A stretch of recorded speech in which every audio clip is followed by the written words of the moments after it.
If you have clicked onto this video, I am sure that this is for you. We are on now day 2 of our 21-day new me, new year resolution sort of / prayer and fast. And so if you've clicked onto this for the first time, I am sure that this information is for you.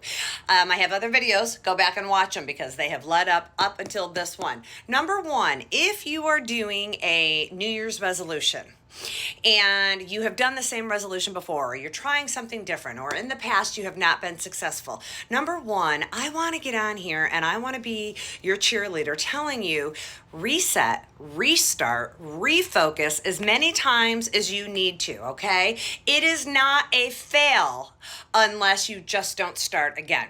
So if you've started something and it's day 2 and you've already I've already failed at it, I've already lost it. Oh, well, it's not a fail, okay? It's not. Start again, start again, start again. It does not matter how many times you fall. That's not the point. That's not the important part of any part of this New Year's resolution journey. It's not. The most important part of this is how many times you get back up. How many times you decide, okay, I wasn't so good yesterday, I'm going to start again today. And you can have that happen every single day. The fact is, keep having a fighter's heart. Keep believing in yourself. That's number 1. I want to cheer you on because I know that these fasts and these resolutions, they're hard. We come in with such gusto and such belief and such determination and will, and then 2, 3, 4 days into it, and we're kind of right back to the same as we were. So I want to cheer you on and just say, keep going. Start again. Start again. Start again. That's number 1. Number 2, now on to the prayer part of this. And if you haven't watched my videos, this is my goal. We are on a 21-day prayer and fast. We are giving something up, a New Year's resolution for 21 days, and we are adding in God. We're like, come on, God, I'm going to pray. I'm going to add you into the mix, God, because God has got the plan. He's got the plan. He's got the power. He's got the strength. He's got the wisdom. He's got everything that we need. Yesterday was the first video that we did on our 21 days, and yesterday was about wisdom. And how important it is to have God's wisdom when we are trying to do something new in our lives, when we are trying to create something different.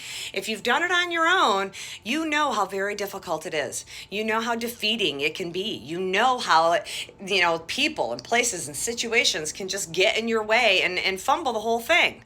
When you got God in your corner, it changes everything. It changes everything. And so today we are on day 2 of breaking down this Bible and pulling out verses every single day to touch upon applicable things in our life. Yesterday was wisdom. Today is anxiety. Today is anxiety.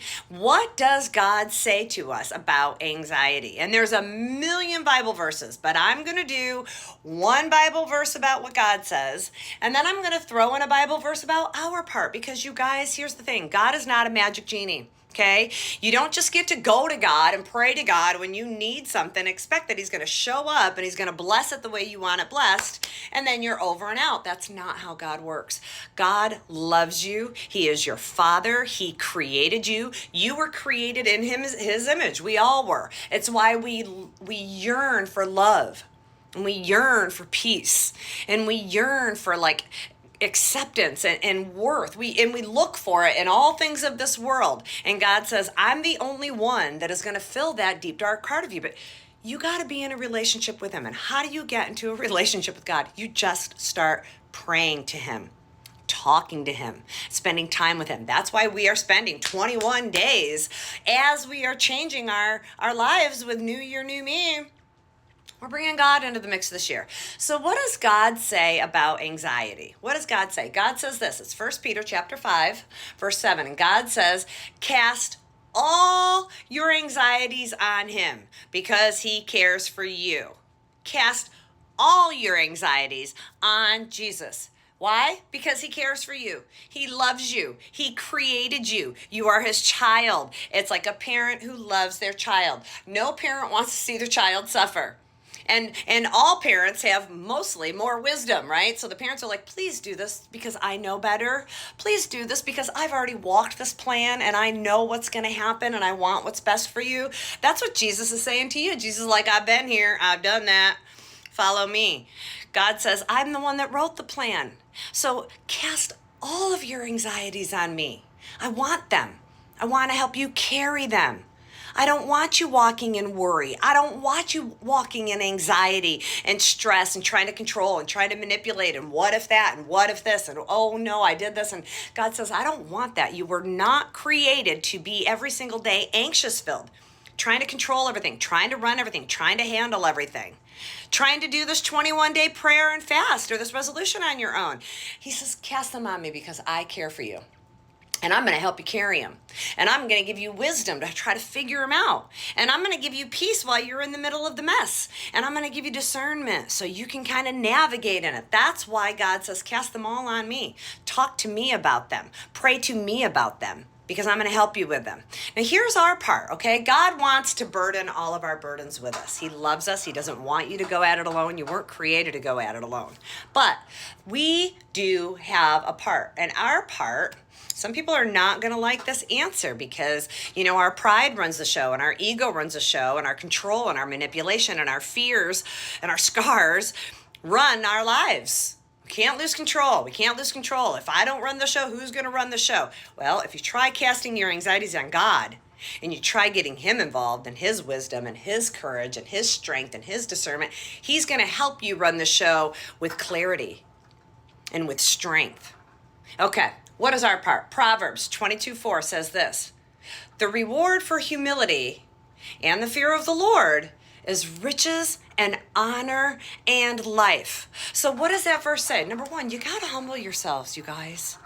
You got to say, I can't do it on my own, God. I can't do it on my own, God. And I want my plan to be what I think I want it to be, God. But I'm going to humble myself. I'm going to have some humility. And I'm going to say, but your will, God, at least for these 21 days, if you are on this 21-day journey with me, you guys, I know it's a scary thing to say, your will, God, but I promise you, God's will is better for your life than anything you could think you want for yourself. And it says, in fear of the Lord. In fear of the Lord, you guys, it's not like, oh, you're going to be in trouble if you don't do it right. That is not it. God says, give me all your stuff. God says, I know you're going to mess up. That's why I want you to do it with me. So you don't stay stuck in guilt. So you don't stay stuck in low self-worth. You don't stay stuck beating yourself up. He says, but have the fear of the Lord, which means it's like standing next to an ocean, you guys. And this ocean is so big, and so magnificent, and so powerful that it blows your mind. That's what the fear of the Lord is. It's humility in front of him and going, whoa, I don't have nothing compared to you. You think you could beat an ocean? No. You can't beat God. So it says, so have some fear of God and his awesomeness and his power and his greatness. And humble yourself and say, God, I can't do it all. I need you.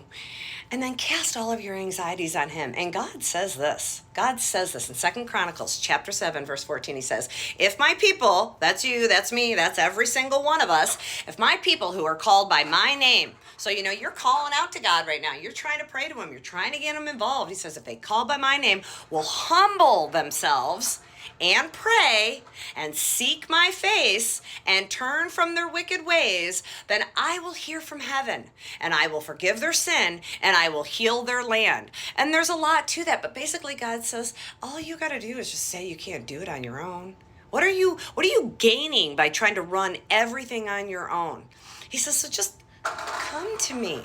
I love you. When somebody does you wrong in life, don't you just want them to come to you and be like, I'm sorry, I did you wrong? Right? I mean, God is just looking for us, what we are looking for from everybody else. So he says, humble yourself, seek my face, pray to me, and I'm going to come down here. I'm going to take your anxieties. I'm going to take your burdens. I'm not going to take them all away all the time, God says, but I'm going to help you walk in them. I'm going to help you be the best, most peaceful, most strongest, most joyful version of yourself. So today, you guys, I pray that you seek his face. I pray that you humble yourself and just admit that you can't do it on your own. And I pray that you try to cast all of your anxieties on him because he cares for you. He loves you and he wants to heal your land, your body, your scars, your family, your life. It's what he does. Have a beautiful, blessed day, and we will see you tomorrow.